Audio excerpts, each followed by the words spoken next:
This is Third Eye Africa TV, exposing crime, savaging the nation. The headlines: Troops arrest ISWAP suspect in Plateau State. Governor of Plateau State, Caleb Mutfwang, visits attacked communities, reassures victims on resettlement. Kaduna government rescues 13 stolen children, vows to deal with trafficking gang. Gabon's military leader wins Saturday's presidential election. Now let's go on a quick break, and when we return, news continues. So stay tuned. This is Third Eye Africa TV, exposing crime, savaging the nation. Welcome back. If you're just joining us, this is the news on Third Eye Africa Television. My name is Joy Malik. We begin in Plateau State, where troops of Operation Safe Haven have arrested 2 members of the Islamic State's West African province, ISWAP, in Plateau State. In a coordinated operation, troops busted an ISWAP cell located around the Yalma axis in Shendam local government area of the state. A statement by the Media Information Officer Operation Safe Haven, Major Samson Zakom, said during the sting operation, 2 suspected ISWAP members identified as Abdul Kadir Dalhatu and Ubadu Hassan, posing as tailors, were arrested by troops.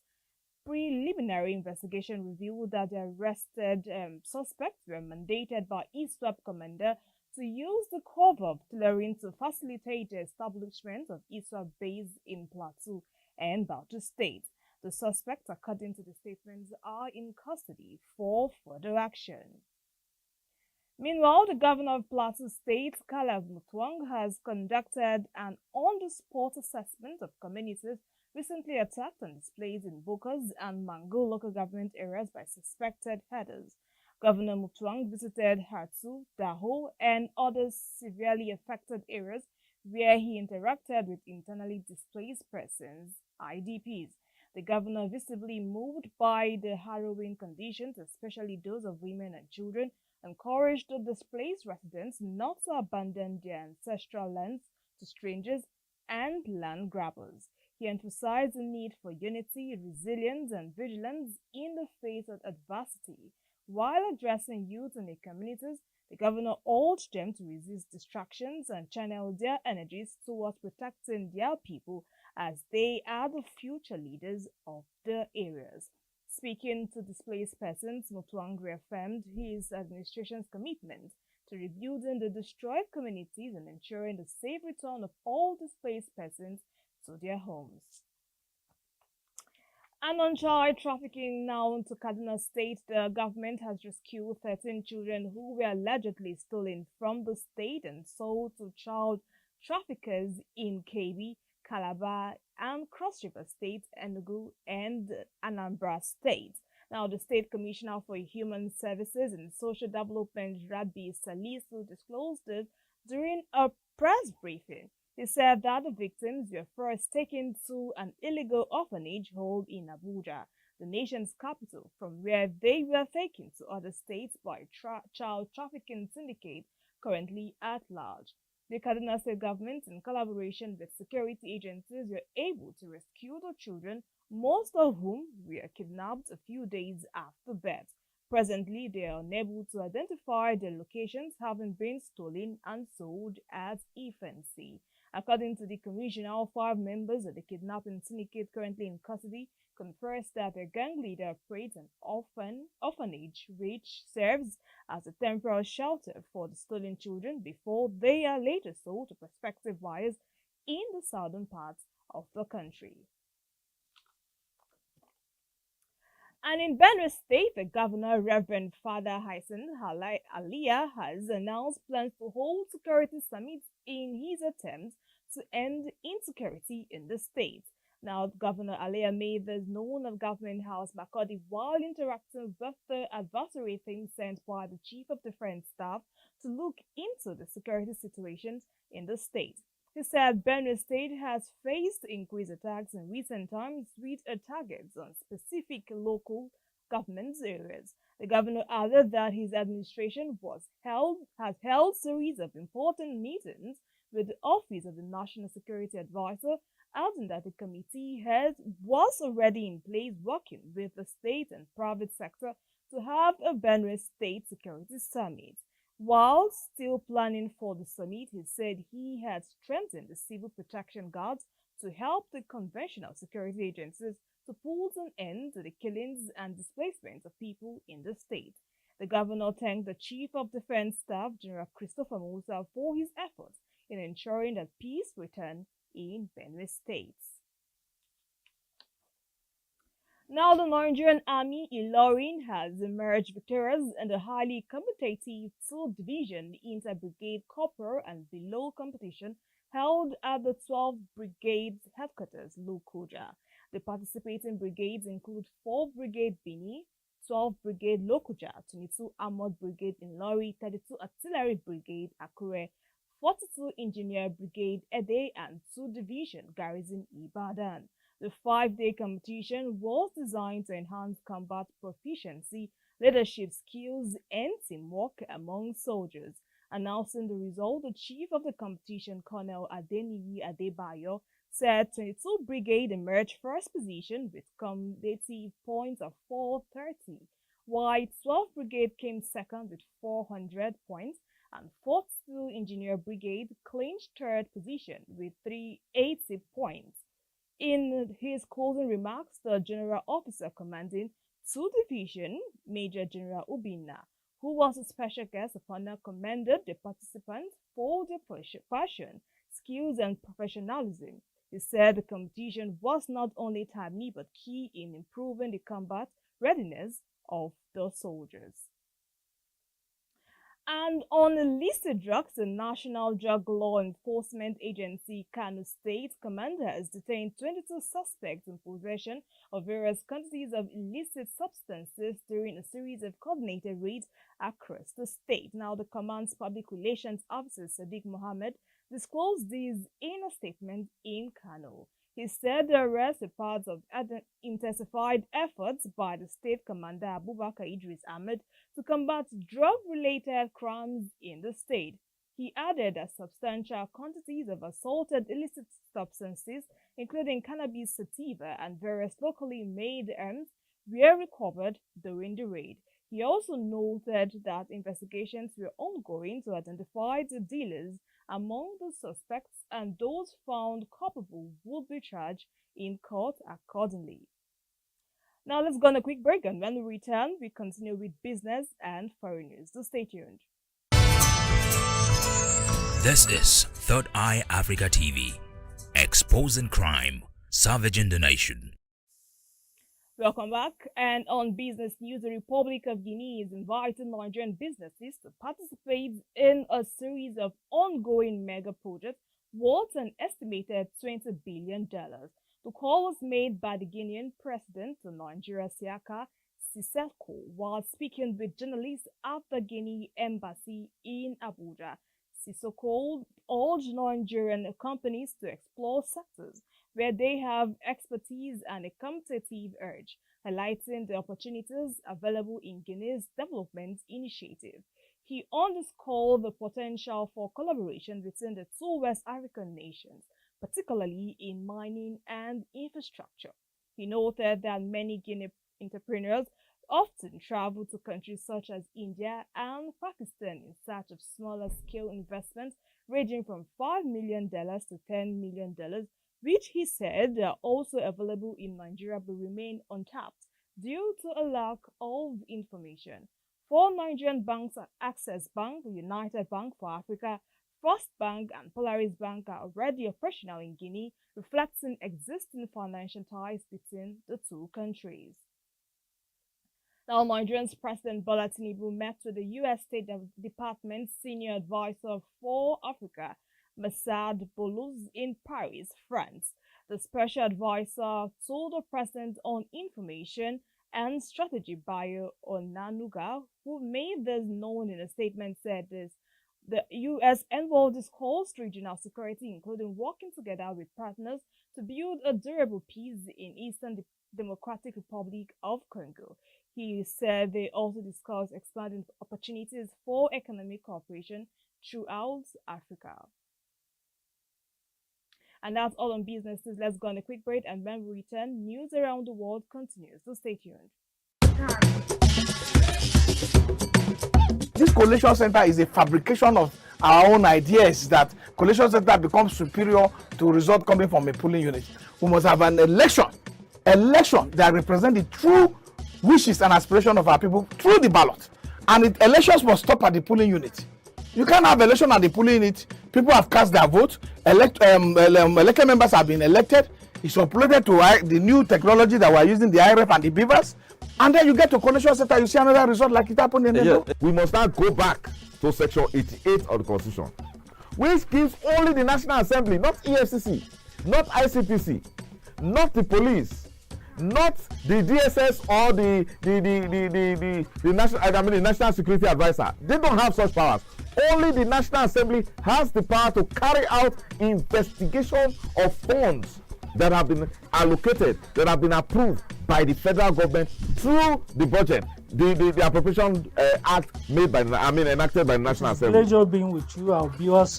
This is Third Eye Africa TV. The program is Nigeria and Politics.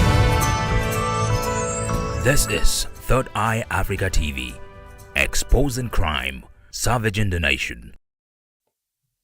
Welcome back. And on news around the world, Gabon's military leader General Brice Oligui has won Saturday's presidential election with more than 90% of the vote. Ahead of the vote, critics argue that the new constitution and electoral law were designed to give him a comfortable pathway to the top job. Besides, some opposition heavyweights who could have posed a serious political challenge were excluded from the race. His election victory consolidates his grip on power nearly 2 years after he masterminded the coup that ended 55 years of iron-fisted dynamics ruled by the Bongo family. Now, officials of Iran and the United States who held the talks in Oman last Saturday have agreed to reconvene this week.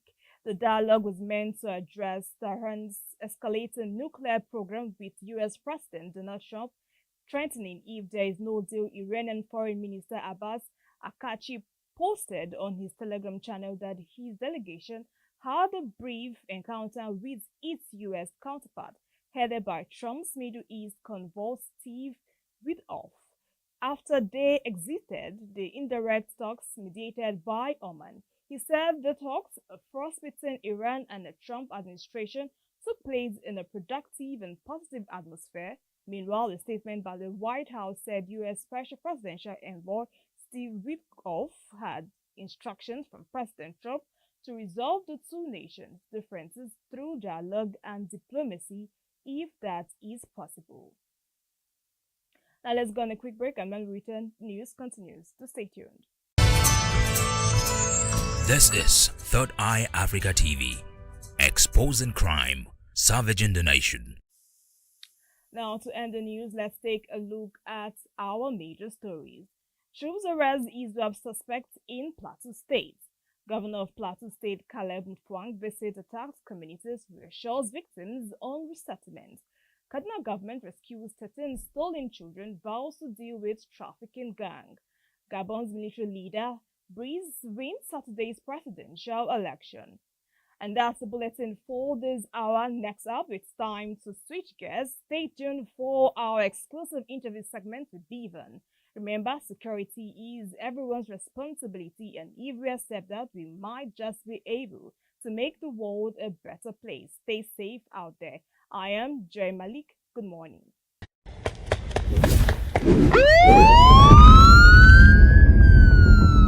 Each week, one program. The most gripping crimes, the stories you won't forget. Crimes of the week on Third Eye Africa TV. We give you stories as it was reported. Stories from the Nigerian police, the NDLEA, NAPTIP, the EFCC, NAFDAC, and the ICPC. My name is Margaret Adewale. Watch Crimes of the Week only on Third Eye Africa TV every Sunday, 1 p.m. to 2 p.m. on Star Times Channel 146. Join us. In Nigeria, labor-related abuses remain a persistent challenge across various sectors. And despite the presence of laws intended to protect workers, many employees continue to face poor working conditions, unfair treatment, and outright exploitation. Now, the problem is most rampant in the informal economy, which accounts for more than 60% of the country's workforce. But even the formal sector is not free from these issues. Many workers in Nigeria today are employed without any written contracts, leaving them vulnerable to arbitrary dismissal and denial of basic rights. Wage theft is one of the most common complaints. Workers are either paid below the national minimum wage of 70,000 naira or are not paid at all for months. And as bad as it is, a lot of people are still struggling to even meet up with the old minimum wage of 30,000 naira. In some instances, employees are terminated without any notice or severance benefit in clear violation of the Labour Act. Excessive working hours without overtime pay are another serious concern. From the construction industry to private schools and retail businesses, workers often put in 10 to 14 hours a day with no compensation beyond their basic salary. Now, let's not even talk about the media industry, which we belong to, in which you work 24/7. Lunch breaks and rest periods are sometimes discouraged or denied altogether. In the case of women, sexual harassment and gender-based discriminations are widespread. Many female workers, particularly in banking, real estate, hospitality, and entertainment, report being harassed by supervisors or denied promotions based on marital or pregnancy status. So you get to have issues at work simply because you are pregnant. Pregnant women have been dismissed simply for needing maternity leave. Workplace safety is another neglected area. In sectors like oil and gas, construction, and manufacturing, protective equipment are often unavailable, and safety standards are poorly enforced. When accidents occur, victims are frequently left without medical support or compensation. Many employers fail to provide statutory benefits such as pensions, health insurance, and paid leave. And I can tell you, a lot of people have no idea there's what we call insurance and pension. Some even avoid contributing to government-mandated schemes like the Employees Compensation Fund or the National Housing Fund, depriving workers of critical support systems. Outsourcing and casualization of labor have worsened the situation. Employers routinely use third-party contractors to bypass labor laws and avoid giving employees job security or benefits. These outsourced workers are paid significantly less and have little recourse if they are mistreated. And to make matters worse, employees who attempt to speak up or organize through trade unions often face intimidation, suspension, or outright dismissal. In my case, I've seen a colleague of mine being beaten black and blue physically in a radio station where I worked in this country. Now, although the Nigerian Labour Congress and other unions have been vocal about these abuses, the lack of enforcement and the fear of job loss continue to silence many workers. And this is where our conversation starts. Joining us now to shed light on these gaps and the way forward is a business consultant, Kazim Idris. Hello, Kazim. Good morning. Good to see you. Good morning, David. How have you been, bro? I'm doing great. Been ages. Good to see you. It's good to see you too as And well. then the next person with us is Danjo Jibo, one of my colleagues. And of course, he's also a journalist like me. Hello, Jibo. Good morning to you. Morning, Mr. Divan. How are you doing? I'm doing great. Good to have you. Thank you. So, Kazim, how would you describe the current state of labor rights in Nigeria? You know, looking at what we just stated just now, how will you describe it? Thank you, Bivan, for this great question. First and foremost, I would say the labor sector in Nigeria are trying their best, but I feel that the enforcement is very, very poor, which I can see from my own experience and what I've observed over time in every organizations I've worked in Nigeria here. Now, it is very, very quite important for every labor sector here in Nigeria to look into every workers that are being employed, right? So, looking at every perspective of how they treat staff, how the bosses talk to staff, how they felt like, okay, we have to talk to you in such a way like our masters, our boss, and looking at us like a slave. I'm going to be putting myself as us representing every workers here. I'm not going to be speaking for an individual, which is me. I'm speaking for everybody that is out there that are facing every problem that these employers are giving our Nigerian workers. We are vibrant. We're very good in contributing our quota to every working environment. And if I'm to agree with you, I would say the employees are actually the system, because it's not just about the vibrancy. I mean, they are literally everything. If you look at it, an employer he can't do it. That's why he has to employ someone to do it. Bevan, look at, we have workers or we have bosses here in Nigeria who are working with agencies. They have business already. They cannot do it alone, but they need people to get their job done for them. And the policy in their agencies favor every of their workers. But when they come to where their business is, they don't actualize that same policy or give them that good quality environment for their workers, which is quite very annoying and very embarrassing to our country. Okay, Jibo, let's hear from you. What do you think about this, what you just said now? Do you also think about the same thing? Just like Kazim said, I actually agree with him, because the truth about for you to succeed in whatever business you're coming up with, or you're employing somebody to work for you, now this person is becoming part of you, making a member of your family. Because for you to run on any organization, anybody working for you who you employ is part of your family directly. You get? So it's a 50-50 thing. If you want your work to succeed, your organization to succeed, it means anybody you're employing, you should take full responsibility of this person you're employing. You get? If you have a healthy employee, you will have a good end result. But in a situation where somebody is working for you and then anytime the person sees you, get serious, fear comes into that person will not be able to deliver. Facts. You get? Facts. So you need to create a good relationship.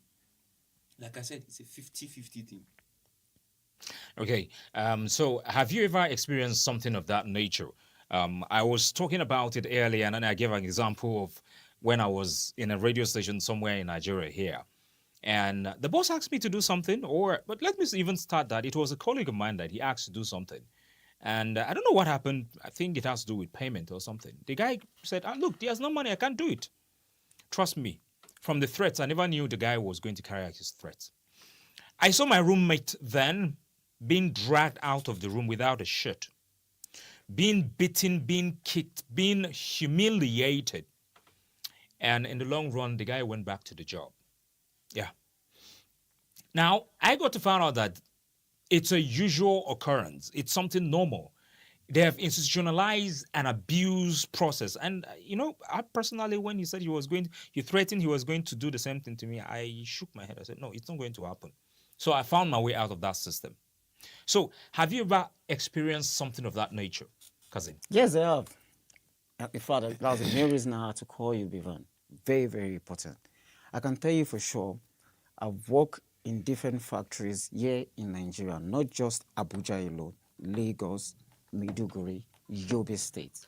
But I can tell you for sure that these people, right, they have this, how should I put it, the way they tend to talk to us, humiliation, using abusive words, vulgar words to us, making us to understand the fact like using words like demeaning to us.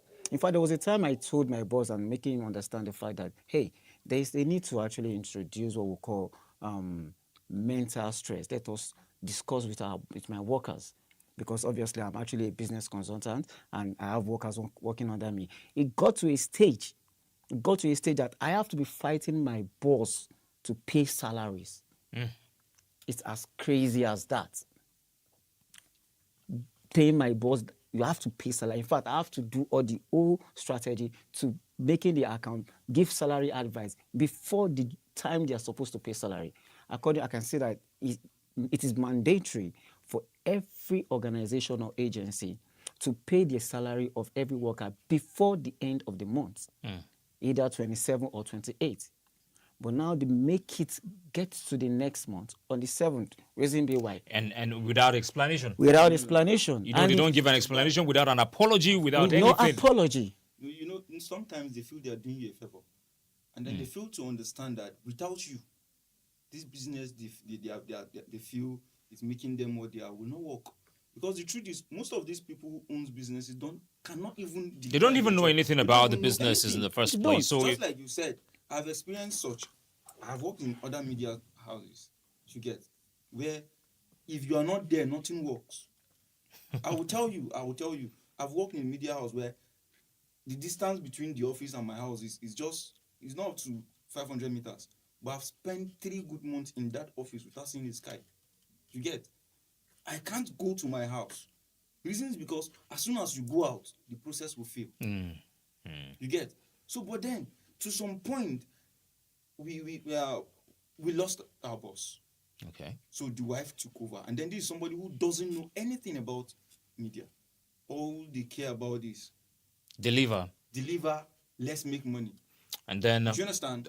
Talk to you disrespectfully. They don't even care if you're making money from it. Just make money for them. And then they talk to you rudely. So one day I just woke up and said, it's my job. It's in my head. I think that was the day I saw a post on the internet which said, if you don't build your dreams, somebody will hire you to build their own dreams. Of course. So I packed my things and left. I say, Madam, bye-bye. You get? Your workers, let me pinpoint something. When you employ any worker to your agency or to your company, you are paying them for their time, you're paying them for their skills, you're paying them for their value. I mean, you can't just go to school and you graduated with good distinction and you said, okay, I want to contribute to the society. And before you contribute to the society, you have to build a portfolio. And building this portfolio, you have to work with organizations, agencies, to building this portfolio. It's very, very paramount to doing that. Now, I would say the Nigeria Director of Employment should really look into this matter properly. They need to understand the fact that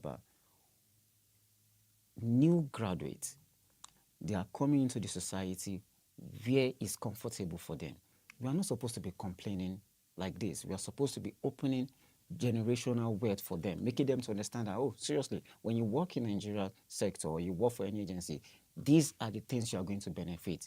But now it's all the way around. Now, this thing right here is just, we have to fight for the next generation coming in. Let them understand our plight. Let them know that we are working for our money. Let us be paid. We are not doing you a favor. We're at the not end doing of the you a favor. favor. It's a trade by barter. It's a trade by barter. I can't come with tomato, for instance, and I'm selling tomato, and you said you want to take my tomato without paying me. I don't understand. It's not possible. You have to pay me for that. So I'm rendering the services to you. In fact, I'll tell you, during my time working in some organization, I was the operation manager. The digital marketer left. Sure. Right?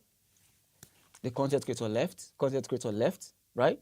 The sales associate left. Now, because I'm the operation manager, my job is to make the operation keep on going. I dive into the digital. So in this case now, they left and there was no replacement. There was no replacement. You had to do the work of operations manager and any other thing just to sustain the business. Yeah, just to sustain it. And that is my role. I literally normally work as if it's mine. I don't work for anybody like eye service work. I work as if it's mine. And guess what? There was no compensation for that. No any compensation for that. And I noticed something, right? This idea of paying salary or wages next month, for instance, on the 7th or 8th or 10th, when you've worked for 1 month. The strategy, I noticed the strategy, when I make my research, the strategy came from all these Asian bodies, Chinese, Lebanese, or Expatriates. whatever, right? Expatriates. They brought this Expatriates. strategy just for you, in case you want to resign after you're being paid. Yeah. They feel as if, okay, they are owing you for 1 week, so they've gained your money. It's not actually professional. And another thing that is very unprofessional with bosses here, I would say for sure, the vulgar word is too much. You can't come into a place and use stupid. Tell me That's actually the word, what you just did is stupid. No, you're literally telling me I'm stupid because even though you say what I just did is stupid, you're telling me I'm stupid. They are running down your confidence in public, in the face of people, in WhatsApp groups, in the presence of colleagues, in the presence of guests, in the presence of customers, wherever it is, whatever it is. They talk to you without respect. You have reduced nothing in the presence of other Now, people. you see, just like you said, I'd like to add this. They fail to understand, these bosses fail to understand one key thing.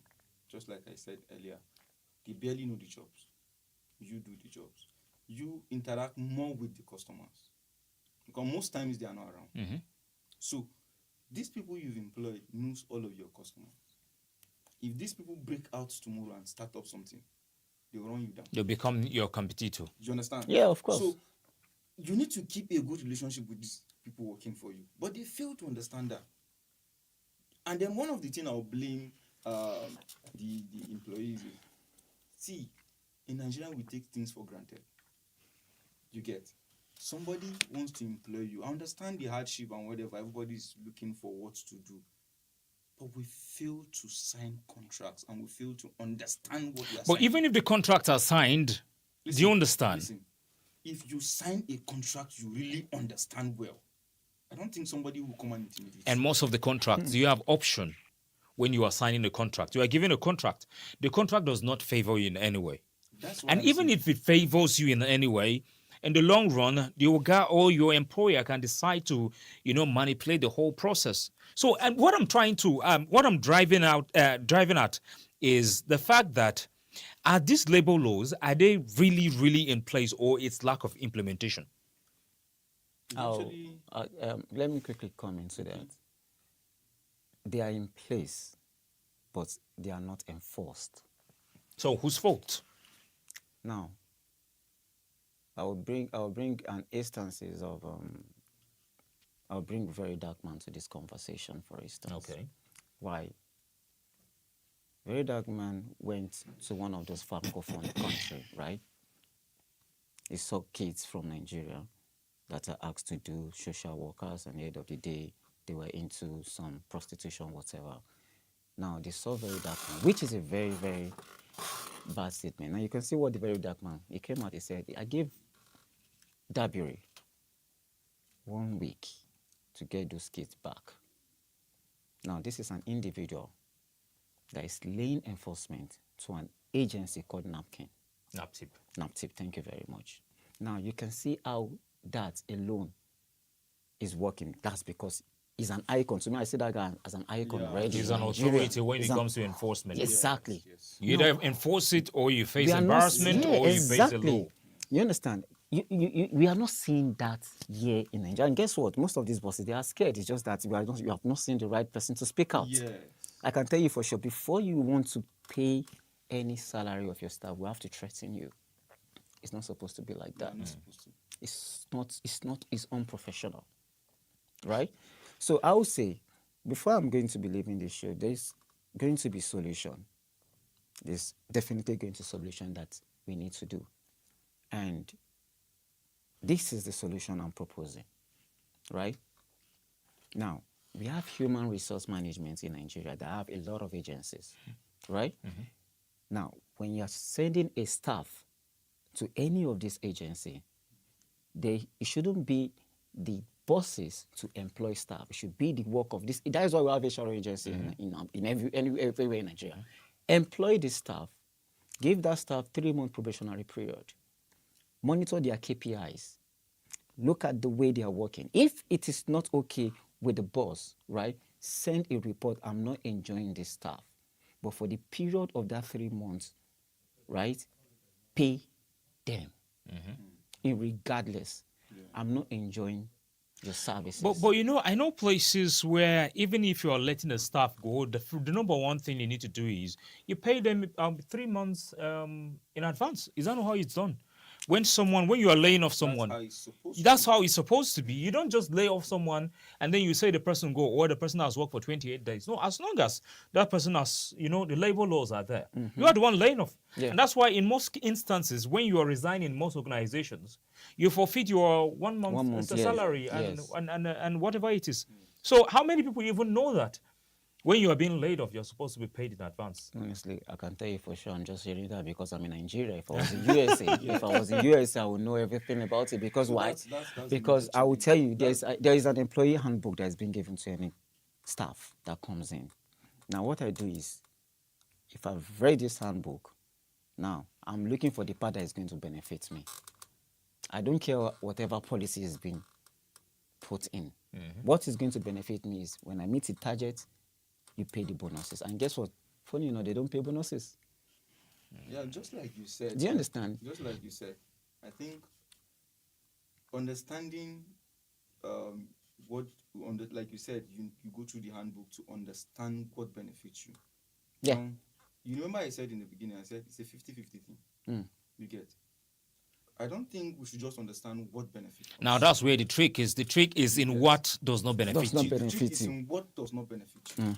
That's Yes. what, yeah. So I think it will be very important for everybody who is going out seeking for a job to understand what benefits you and what benefits who you're working for, so that you don't fall a victim. Yeah. You understand? So I think that will actually settle most of the issues. Yes. So looking at this conversation now, which sectors or industries do you think are the most abusive towards workers in Nigeria?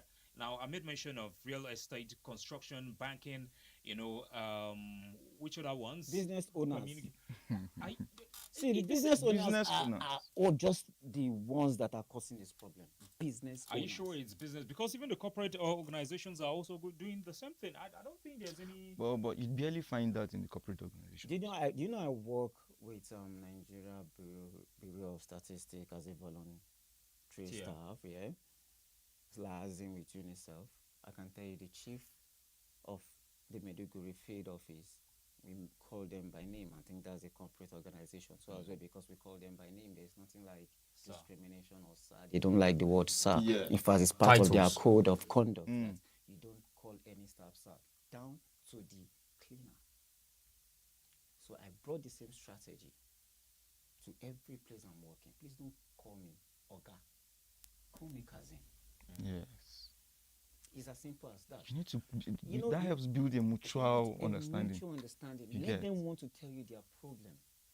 Do you understand? So you are driving on the fact that it's the business world that abuses the whole Of course, process. of These course. abuses are found mostly in Yes. business Of organizations. course. The big ones or the small ones, anyways, a business is a business. Business is a business. Before I will leave this place, I want to clarify something. There's going to be a time whereas I will start bringing names. I'm giving 7 days or 2 weeks optimum. I will bring name of each organization that are into all this. So what is the experience? What is driving you? What exactly is driving you to want to call names? The other staff and the future staff coming. There are staff that are calling me on a daily basis that, Mr. Kazim, I don't know what's happening. I'm not paid and I've been sacked. Imagine me sleeping on my bed. I'm thinking of... And you are no longer in the I'm organization. not in the organization. That's Kazim, I need this. I'm not paid. My mom is sick. My son is sick and I need money to pay. Please tell them to pay me. It got to a stage whereas they sacked someone, I had to send my money to this fellow. You know, it's not as... I'm not having the money. I'm not this rich guy. But I can't just be sleeping when it's not my business. You are calling me to intervene in a matter. Now, most people will say, what's my business? I've been paid. I don't care. But I'm not saying you sack all your workers, right? It's fine. But you want to employ new ones, isn't it? Yeah. They will face the same trauma. Same process. The same process. Yeah. That is what we're trying to avoid here. Yeah.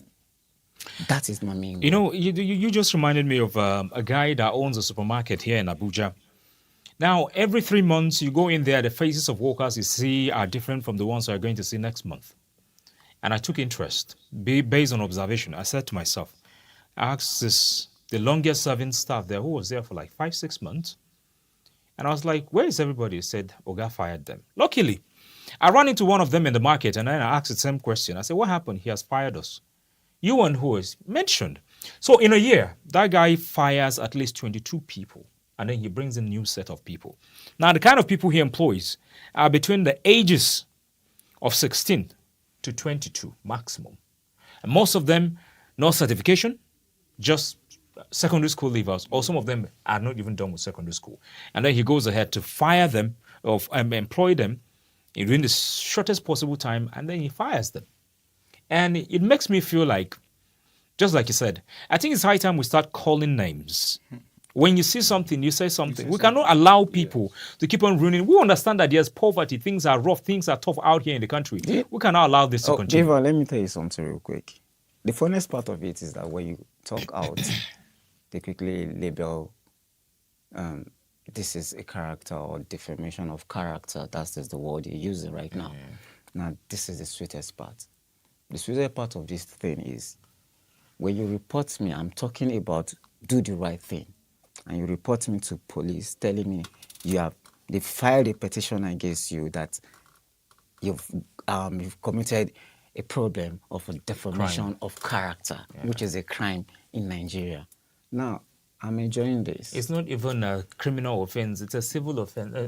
I don't understand. So if anybody tells you defamation of character is a criminal offense, well, I don't think the person knows it that right. Unless if I'm mistaken here.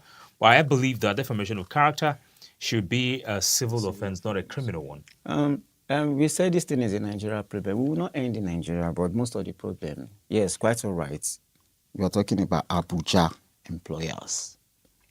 Not just Abuja, but Nigeria too as a whole, but Abuja employers. I don't really know. I'm based in Lagos, all my life in Lagos, right?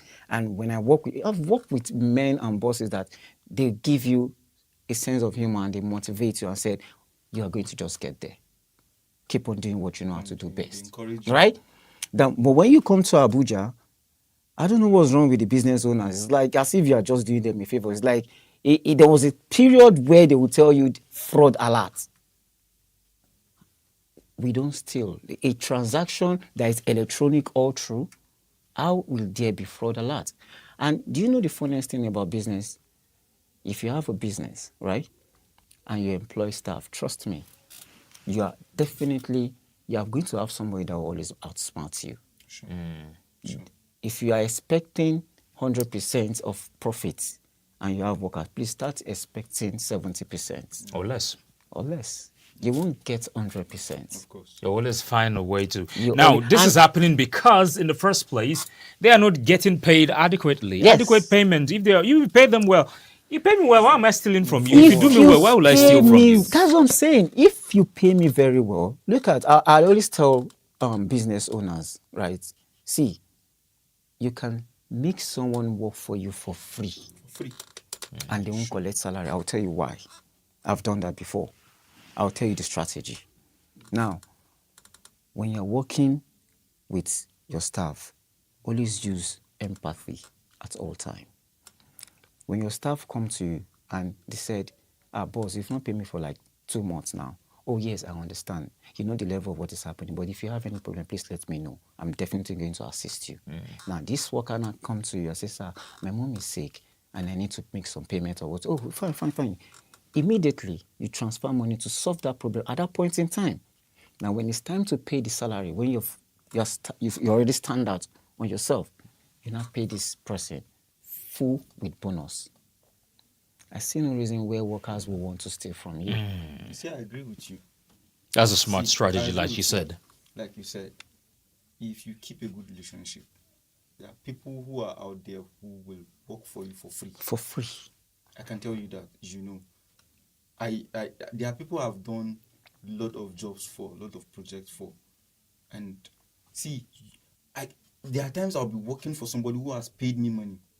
And then if one of these guys called me and said, Jibu, help me design this, I keep that job. Whatever it is you're doing. And then I know this guy is not going to pay me, but I do it with all joy because I know this person always comes through. These are people who sit down and call you once in a while. How are you doing? How is life going on with you? Check your account. I sent you something. You didn't even ask them. Do you understand? You get? And then they still go out, try to link you up with people out there so that you grow. But those are mostly not business people. They are also business people. I'm talking about somebody who pulls up events after every 3 months. You get? I don't want to call names. Yes. You get? I don't want to call names. No, I know who he's talking about. I know who he's talking about. 14 days from now. I travel for this guy's event. I use my money. 14 days from now. So if you're talking about Vian, if it is Vian, let's give him his flowers. Of course, I've worked for Vian before, so it's a good thing to see that someone is testifying that when it comes to payment, when it comes to once in a while, he'll call you, and I've had that experience with him. Anyways, so and now we're back to the conversation. Why are employees able to get away with this? Employers rather able to get away with this attitude of not, of treating their staff badly. Now let's even move away from the regular payment or early payment. Let's look at the abuses that people go through. How comes the employers get away with them in the first place? With this, I'll say the system is not working. The system here in Nigeria is not working.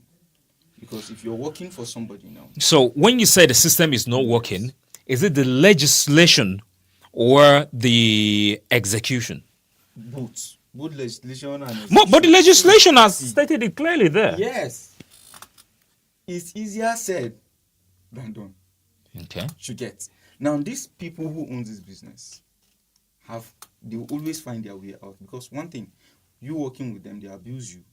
They put fear into you. And you see the kind of people they work with. This person is a friend to the IG. This person is a friend to this. And the more you raise alarm, they plot something against you tomorrow. You get? You understand? I understand perfectly. So if you're not careful, most times you get scared. How do I even speak out? Okay, let me quickly contribute to this, right? We have 109 senators representing the Federal Republic of Nigeria, right? Now, every of these senators are supposed to have a particular topic that all of them need to put in place together. The legislative organ of government have their own too as well. Now, I'll quickly go into Natasha, right? You can see the way she cried out when there was problem and everything. Now, a conversation is brought out there. There's nothing bad, right, for one senator to raise a problem that is what is happening to the employment rate in Nigeria. Why are people leaving workers? Why is it that everybody wants to become an entrepreneur? Which is very, very okay for our Nigeria system. There's no problem in that, right? Everybody can become a bosses. You have to have somebody working for you. But I will tell you for sure, if there's just one senator who come out and said, hey, enough is enough for every workers in Nigeria that are complaining of what is happening here, right? Let us solve this problem for them. Pass policies, right? How did they implement 77,000 naira for NYSC corpus? It's just because for just a cry. Yes. Riot's cry. Don't forget that it has not been implemented in all places. I don't think all the states have received. Are you telling me that all states are not? I'm not so sure it's all states. I just feel it's just in a couple of places. Whatever the case may be, it's just conclusively is for me to understand one person. You just take one person to speak out on this issue. I can tell you, before coming to this place, I've already had people already saying that they are going to testify on all this issue that is happening. And I'm ready to be this frontier to making this change happen. Our workers need to be comfortable. So are you insisting or are you insinuating that you are planning on calling someone out? Yes. Is that what you're trying to do? Yes. So, pop and plain. Do you think calling people out is going to be the solution? Because now, remember, what's this guy that talks about property on Instagram? Somebody, Scott Iguna. He called out the popular businessman in Lagos a couple of days ago. And I know people that if you like, call them from now till thy kingdom come, they're not going to do anything. They don't even feel it. Their hearts are, should I say, frozen, that no matter what you do, they're not going to react. Nothing is going to change. So do you think calling out is going to? What other solution, what other process do you think people can go through in order to resolve or to find a way to stop the abuse of labor, relationship between employer and employee? Let it be a very civil and a very cordial one. Let it be the way that it is respectful. The employer respects the employee, employee respects the employer. All right. First and foremost, we'll call them out first. It's very, very important. Then, before I'm going to give a solution to it, yes, quite all right. The only solution I'm saying is if you create an handbook that suits the bosses alone, there should be a barrister that is going to represent the workers too as well.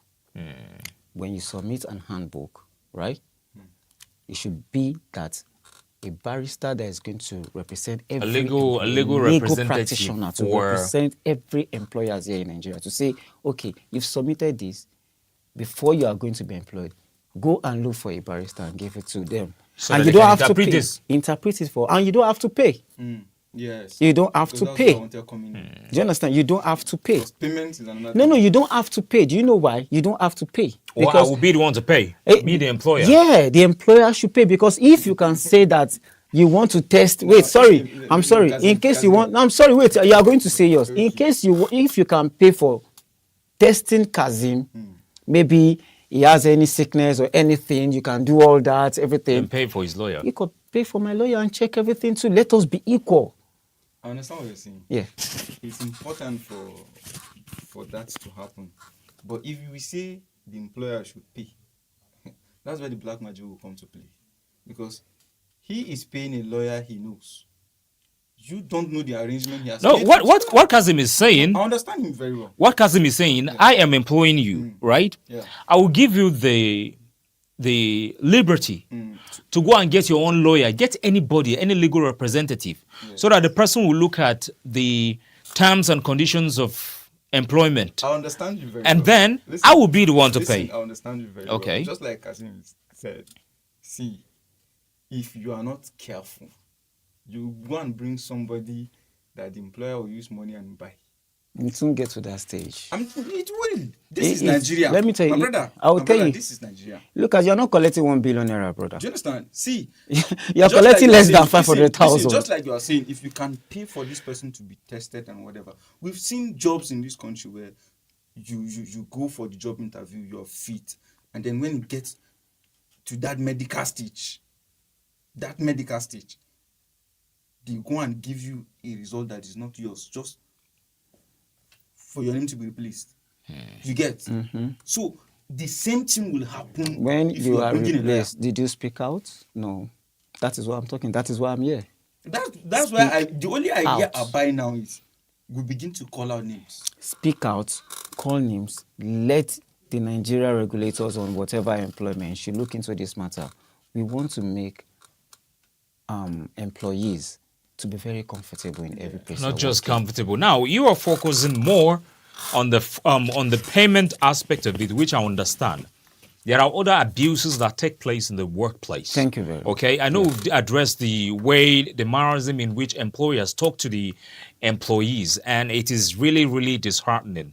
You know, you are reduced to nothing. You become nothing. I'm paying you.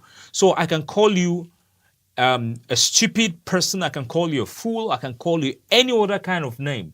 And those are demoralizing. You know, your confidence is watered down, is completely shattered. You become nothing.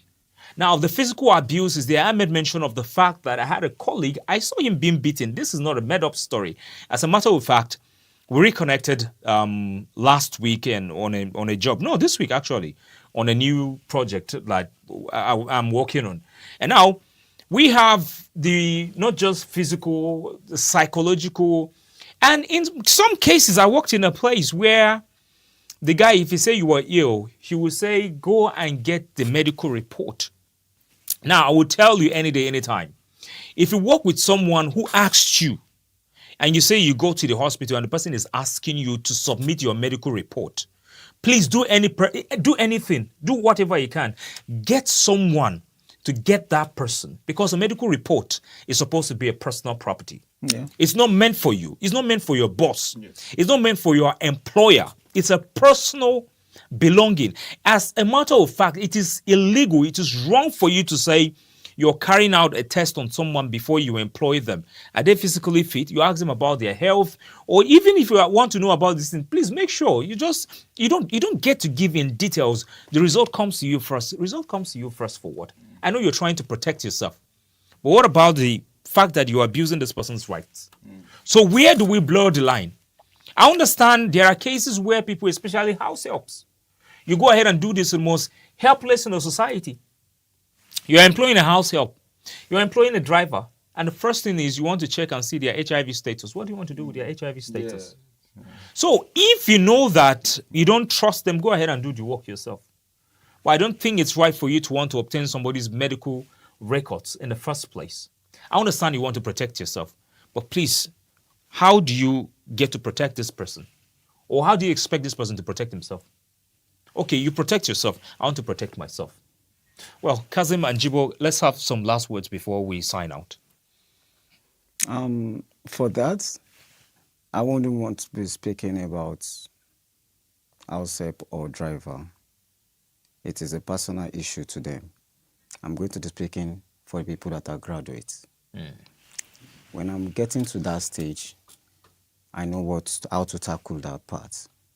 My own is, we are going to call names in the next 7 to 14 days. That is just my own. And when we call those names, right, at that point in time, we should be seeing change in employment. We want employers to understand that we are angry. I am angry. I'm not the owner of business. Why am I called? In fact, I'm called because I've always been fighting for workers all my life. If I work for you, don't look at me as if I'm working for you because I want to add value. I'm investigating you. Put it out there. Don't employ me.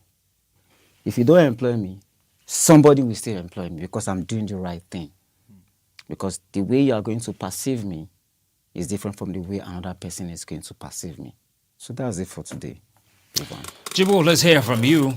My call to people out there is be open. This fear of speaking is killing a lot of people out there. If you're working for somebody and then the person is giving you attitude, maybe brutality or whatever, speak out. Listen, I understand we are depressed. A lot of people are under pressure. I want to work. If I don't work here, where do I get another job? If I don't work here, no. There are other places out there that you will value you. Yeah. You get. Yeah. So if this place is not favoring you, you're not comfortable, pack your things and leave. Find your way out. And I'll always say this: if you're finding your way out, just like Kazim say, help other people so that they won't fall a victim. You get? Because the truth is, if I'm working for Mr. A today and Mr. A is treating me bad, if I leave, another person will come and fall a victim. And, so say it out. Thank God we have the social media now. Call names. Post it. Yes. Take it or leave it. You will not fight this on your own. Sorry, in addition to that, I want you to know that immediately I tender my letter of resignation. If you are scared to live in a place, right? Immediately I tender my letter of resignation, which I serve my 1 month before I leave. I received my 2 months salary in 2 days because of my entrepreneurial skills. 2 months salary. Yeah. In 2 days. Yeah. Now, imagine people that are scared to leave. They don't know the opportunity out there. Of course. Immediately I got that 2 months salary in 2 days, I was like, that is all. So everybody should just know, don't be scared of anything. Make a move and leave the rest. Well, true, the Nigerian labor market is in urgent need of reform, not only in terms of legislation, but in practical enforcement. And while the laws exist on paper, the everyday experience of the average Nigerian worker tells a very different story. And until stricter oversight is implemented and workers are empowered to report abuse without fear, the circle of exploitation is likely to continue. It's been a great moment here on Third Eye Africa TV with Kazim Anjibo. My name is Bivan Magoni. See you tomorrow morning. Do have a great day.